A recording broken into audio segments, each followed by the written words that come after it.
All right, so I got cut off there, so I just have a little bit more here to do, so unfortunately I have to make a second video here, but I think I was just talking about Frank Tannenbaum and his earlier ideas, also in this labeling theory realm here, include a really cool concept, which, why not include that as well if it's cool? But it was Frank Tannenbaum's ideas that he argued that once a person has been stigmatized, it can actually lead to more of the behavior, in addition to the person coming to see themselves as that negative label, because of the way that these interactions play out. So a person gets stigmatized, and if that's the only way that people see that person, and the only way that they treat them, the person comes to engage in further behavior that reinforces that label, even if they didn't engage in that behavior before, to the full extent, and they come to see themselves of that because they sort of feel that they have no other choice but to become that, what people have labeled them, because there's no opportunity and it's impossible to shed that negative label.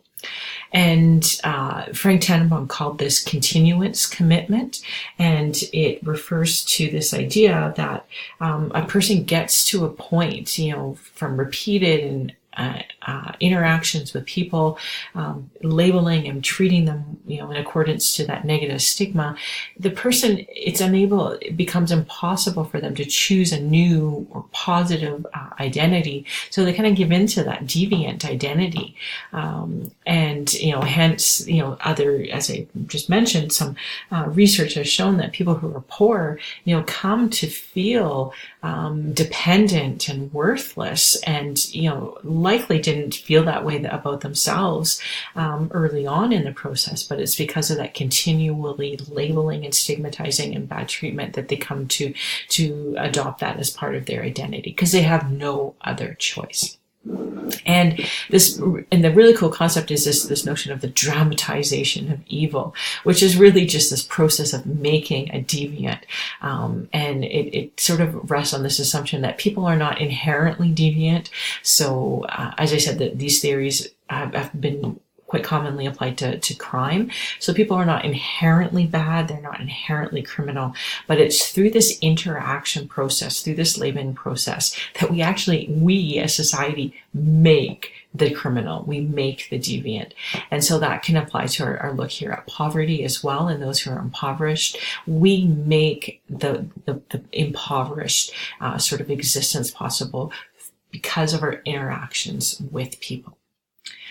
All right, so as I said, that was just a little bit more I want to get in there. And as we've done with the other two theories that we covered in class, I'll encourage you to, now try and first sort of identify really briefly, what are the key explanations for poverty, inequality more broadly that are advanced by this perspective, and then turn that into, given that explanation, how do we change society in order to reduce poverty or reduce inequality in society.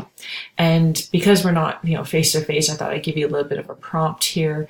Kind of two really, common general sort of explanations for poverty that come from symbolic interactionism are listed here. It's the outcome of shared meanings and labels and definitions that impact interactions that people have with people on the basis of being poor or not. That, can lead us to some suggestions for how do we change this or better treat the poor. And I guess if anything, that might be more so than reducing poverty. This perspective really, if we pay attention to it, encourages us to treat the poor better. Why would that not be a really awesome goal to pursue? And then, so the shared meanings and definitions, which is still similar to the labeling process, but given this labeling process and how detrimental and destructive that can be for an individual, according to, as I just covered, Tannenbaum or Becker's work there. How do we change how we label and treat people in that regard as well? So again, if you want to, flush those answers out or draft an answer out for those, run them by me. I can let you know whether you're on the right track or not, and then you can work that into your concepts glossary that is due really quickly. Any questions at all, of course, you know where to find me, you know how to get a hold of me. I'd be happy to help you out. All right, thanks.